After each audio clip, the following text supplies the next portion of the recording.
Assalamualaikum warahmatullahi wabarakatuh. Selamat siang, kami dari kelompok 3 akan mempresentasikan tentang pengendalian hayati pada mata kuliah Teknologi Pengelolaan Hama. Anggota kelompok kami yaitu Zulfa Laila Saidah, NIM 134190055, Muhammad Izzah Wibowo, NIM 134190062, Asahid Nangsi, NIM 134190063, Agung Sulistianto, NIM 134190070, Gunawan, NIM 134190072, Amanda Faiza Anjani, NIM 134190073, dan Aida Femnim Kamalia, NIM 134190075.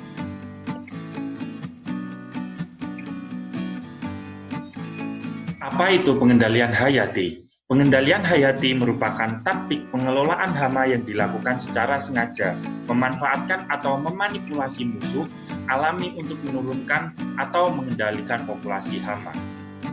Kemudian, apa itu pengendalian alami? Pengendalian alami merupakan proses pengendalian yang berjalan sendiri tanpa adanya kesengajaan yang dilakukan manusia. Pengendalian alami terjadi tidak hanya karena bekerjanya musuh alami, tetapi juga karena komponen ekosistem lainnya seperti makanan dan cuaca. Pengendalian alami disebut juga sebagai keseimbangan alami atau balance of nature, yaitu penjagaan jumlah populasi suatu organisme dalam kisaran batas atas dan batas bawah tertentu sebagai hasil tindakan pengelolaan lingkungan keseluruhan, baik lingkungan abiotik maupun lingkungan biotik sampai tingkatan organisme. Dikutip dari Huffaker et al. 1971. Landasan teori pengendalian hayati, musuh alami yang berupa parasitoid, predator, dan patogen dikenal sebagai faktor pengatur dan pengendali populasi serangga yang efektif karena sifat pengaturannya yang tergantung kepadatan populasi inang atau mangsa. Peningkatan populasi hama diimbangi oleh tekanan yang lebih keras dari populasi hama selalu diimbangi oleh tekanan yang lebih keras dari populasi parasitoid atau predator yang mengakibatkan populasi hama turun kembali. Agensi pengendalian hayati. Serangga yang diserang organisme penyerang disebut musuh alami. Dilihat dari fungsinya, musuh alami dapat dikelompokkan menjadi parasitoid, predator, dan patogen. Musuh alami berdasarkan fungsinya dibagi menjadi 3, yaitu parasitoid, contohnya Trichogramma sp. Untuk predator, contohnya kepik pembunuh. Dan untuk bakteri, contohnya Bacillus thuringiensis. Parasitoid. Parasitoid adalah binatang yang hidup di atas atau di dalam tubuh binatang lain yang lebih besar yang merupakan inangnya. Serangan parasitoid dapat melemahkan inang dan akhirnya dapat membunuh inangnya karena parasitoid makan atau menghisap cairan tubuh inangnya. Oleh induk parasitoid, telur dapat diletakkan pada permukaan kulit inang, atau dengan tusukan ovipositornya, telur langsung dimasukkan dalam tubuh inang. Selanjutnya, larva yang keluar dari telur menghisap cairan inangnya dan menyelesaikan perkembangannya dapat berada di luar tubuh inang sebagai ektoparasitoid atau sebagian besar dalam tubuh inang sebagai endoparasitoid. Contoh ektoparasit adalah Champsomeris sp. yang menyerang uret, sedangkan Trichogramma sp. yang memarasit telur penggerek batang tebu dan padi merupakan jenis endoparasit. Faktor-faktor yang mendukung efektivitas pengendalian hama oleh parasitoid. Yang pertama yaitu daya kelangsungan hidup survival yang baik. Kedua, sebagian besar parasitoid monofag atau oligofag sehingga memiliki kisaran inang sempit. Sifat ini menyebabkan populasi parasitoid memiliki respon numerik yang baik terhadap perubahan populasi inangnya. Yang ketiga, populasi parasitoid dapat tetap bertahan meskipun pada aras populasi inang rendah.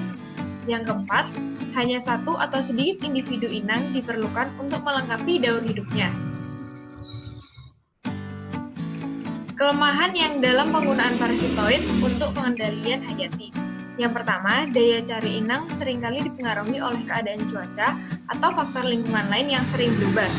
Yang kedua, parasitoid memiliki daya cari yang tinggi, biasanya menghasilkan telur yang sedikit.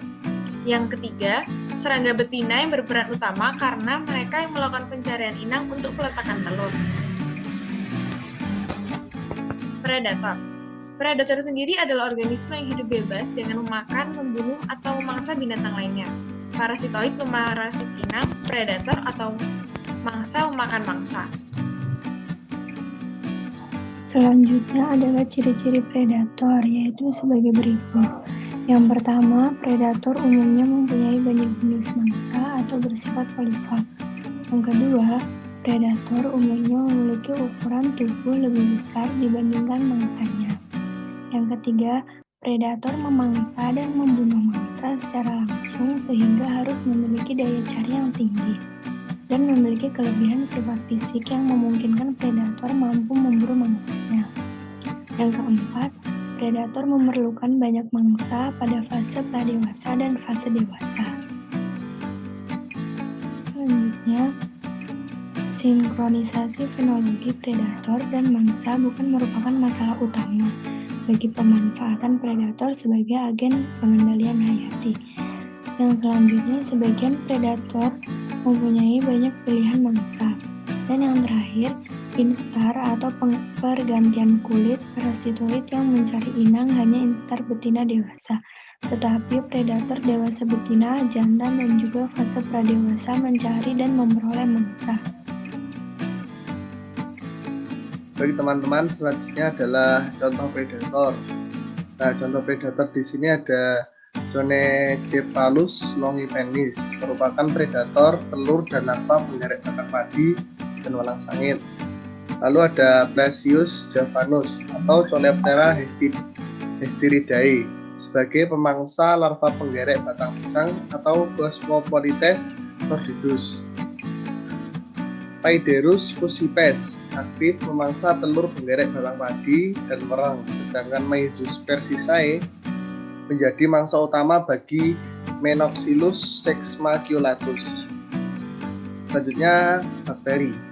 Bakteri yang menyerang serangga dapat dibedakan menjadi dua kelompok, yaitu bakteri yang tidak membentuk spora dan bakteri yang membentuk spora.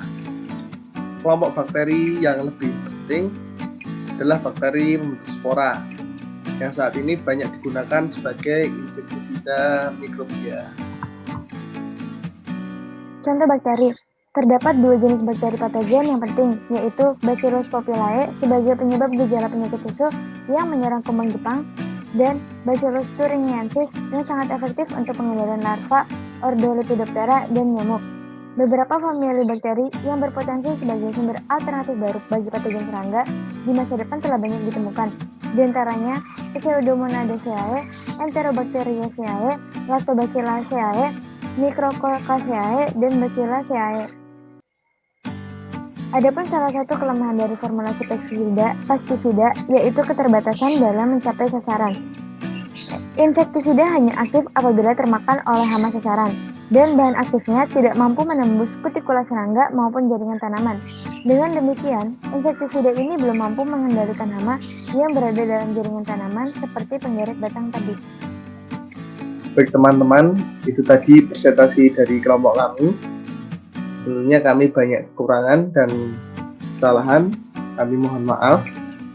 Apabila teman-teman ada yang ingin ditanyakan, silahkan bertanya pada tempat yang telah disediakan.